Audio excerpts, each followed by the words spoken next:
Alrighty, our last question 4 here is this is just kind of reminding you what it means to be thermodynamically favorable for each of these guys. Basically, if the reactants are going to go to the products over here, that means that it is thermodynamically favorable.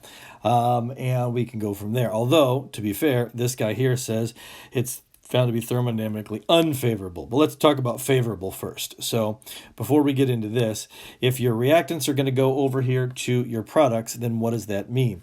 Well, that must mean that your voltage is positive, or your voltage has to be greater than 0. This is, again, your spontaneous processes. This is your favorable processes, your favorable ones.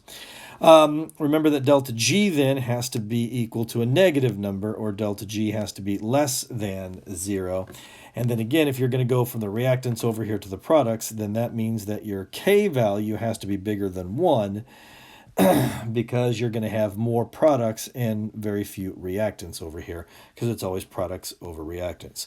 So that's what it means to be spontaneous or favorable. Now, this is asking for the opposite. This wants to know what's the deal for unfavorable. Well, if it's unfavorable, then it's going to be the exact opposite of each of these guys. So we're looking for a negative voltage, so that one works. We're looking for a positive delta G, that one works. And you are looking for a K value that is less than 1, so that's your guy. So your first one there is your guy. A negative voltage is this. A negative voltage is unfavorable. A small K value is unfavorable. And a positive delta G is unfavorable, because that's what it's asking for. If it was asking for favorable, then you would have been looking at this guy here.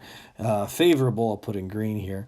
Favorable would be a positive voltage, a negative delta G, and a K value that is